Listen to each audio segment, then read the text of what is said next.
wabarakatuh. Selamat pagi, salam sejahtera untuk kita semua. Om Swastiastu, Namo Buddhaya, salam kebajikan. Rahayu, tabe selamat lingun alatai, salam sujud karende malempang, adil katelino becuramin kesaruga, pesengat kacubata, harus.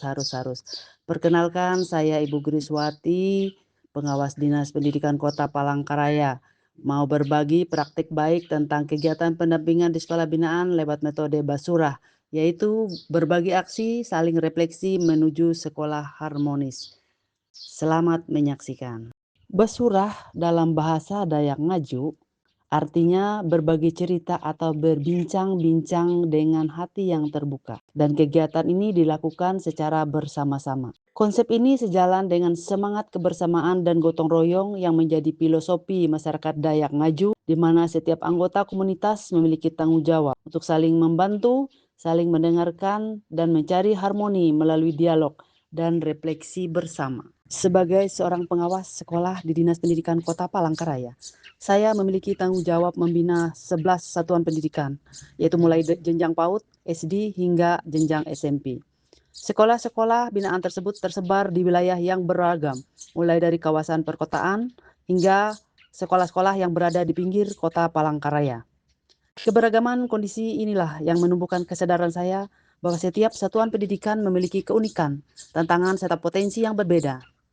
Pendampingan yang saya lakukan tidak bisa bersifat yang seragam, tetapi harus berangkat dari kebutuhan nyata sekolah yang saya bina. Tujuan kegiatan pendampingan lewat metode Basurah terdiri dari 1. Membangun budaya reflektif di sekolah. 2. Menguatkan kolaborasi antar guru, kepala sekolah, dan pengawas. 3. Menggali praktek baik untuk diadopsi dan disebarluaskan. 4. Mewujudkan sekolah yang harmonis dan berorientasi pada pembelajaran yang bermakna.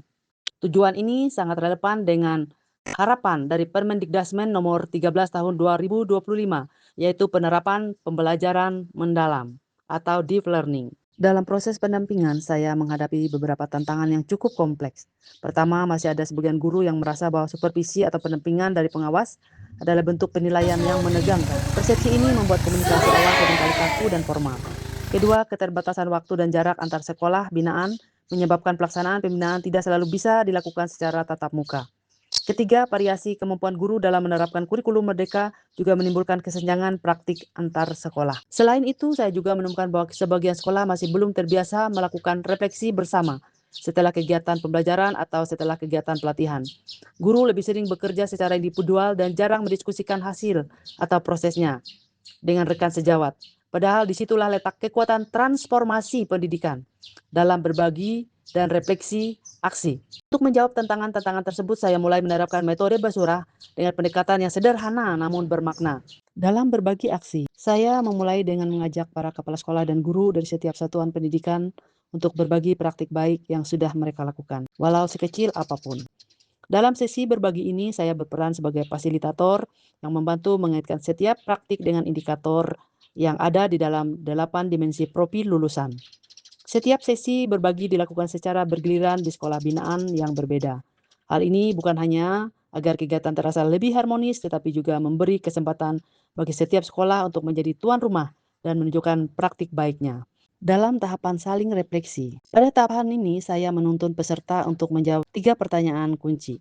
Apa yang sudah berjalan baik, apa yang masih menjadi kendala, dan apa langkah perbaikan yang dapat dilakukan. Melalui refleksi bersama ini, guru dan kepala sekolah menyadari bahwa setiap keberhasilan kecil memiliki makna besar ketika dipahami bersama. Di tahap yang terakhir, yaitu menuju sekolah harmonis. Tahap akhir dari metode Basurah adalah merancang langkah tindak lanjut menuju sekolah yang harmonis. Harmonis dalam konteks ini berarti terciptanya suasana kerja sama, saling percaya, dan saling mendukung antar warga sekolah. Setelah beberapa bulan penerapan metode Basurah, saya melakukan refleksi terhadap hasilnya. Perubahan yang paling nyata terlihat dari meningkatnya rasa percaya diri guru dalam menyampaikan gagasan dan menceritakan pengalaman praktiknya. Kepala sekolah juga mulai menunjukkan gaya kepemimpinan yang lebih partisipatif. Mereka lebih sering mengundang guru untuk berdiskusi sebelum mengambil keputusan penting. Basurah mengajarkan saya bahwa perubahan tidak harus besar.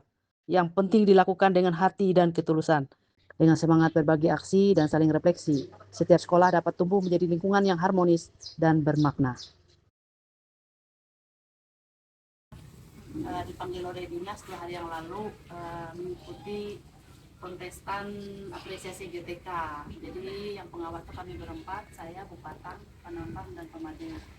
Nah, jadi saya mengangkat temanya atau kategori transformatif. Temanya punya saya ambil pendampingan yang berbasis refleksi.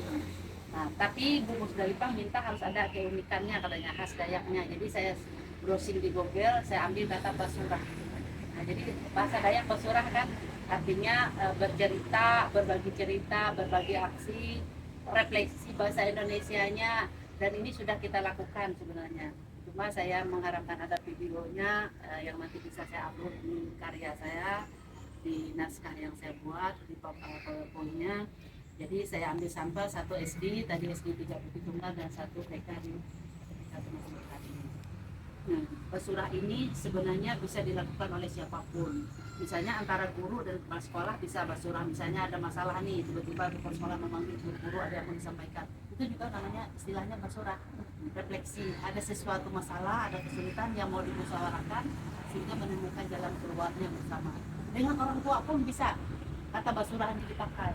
Misalnya ada hal yang mau disampaikan tentang perkembangan pertumbuhan anaknya, panggillah orang tua nih.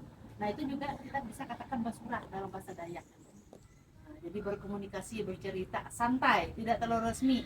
Kalau rapat kan bahasanya resmi tuh, harus ada nyanyi Indonesia Raya, ada segala macam. Tapi saya mengambil di pendampingan saya ini lebih enaknya kata Basurah. Jadi lebih santai gitu. Bisa di bawah pohon kayu kita melakukan, bisa ibaratnya kalau kita punya duit di rumah makan misalnya sambil makan bakso misalnya di kampung seberang sana. Nah, bisa di selasar seperti ini. Nah, jadi Basurah itu percakapan, diskusi yang santai sifatnya.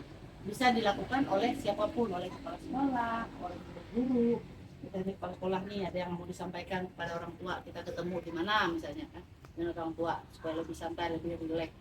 Jadi kata Basurah ini bisa digunakan oleh bapak, oleh ibu-ibu ketika ada sesuatu yang mau didiskusikan gitu. Saya merasa sangat terbantu dengan adanya kegiatan Basurah berbagi aksi saling refleksi menuju sekolah harmonis. Kegiatan ini sering kami lakukan baik bersama kepala sekolah, rekan guru maupun wali murid. Setiap kali kegiatan Basurah diadakan, suasananya selalu hangat dan menyenangkan. Kami bisa bercerita, saling berbagi pengalaman, serta merefleksikan pembelajaran dengan cara yang ringan namun penuh makna. Melalui kegiatan yang rutin ini, saya merasa semakin termotivasi untuk memperbaiki cara mengajar sekaligus memperkuat kerjasama dan keharmonisan di lingkungan sekolah. Melalui kegiatan Basurah bersama murid, menjadikan murid lebih percaya diri, mengenal kekuatan dan kelemahannya, serta mampu menyampaikan pendapatnya secara terbuka. Kegiatan Basurah bersama orang tua menjadikan orang tua lebih dilibatkan dan termotivasi untuk mendukung kegiatan belajar di rumah. Dan kegiatan Basurah bersama guru dan kepala sekolah, saya sebagai guru merasa mendapatkan apresiasi dan arahan yang lebih bermakna dalam melaksanakan pembelajaran yang lebih baik untuk meningkatkan kualitas pembelajaran demi mewujudkan pembelajaran yang lebih bermakna dan menyenangkan.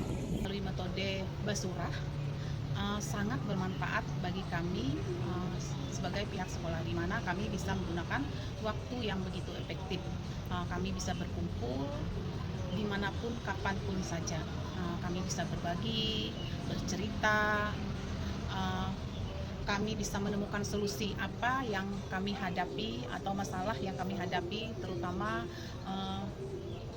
masalah peserta didik kami.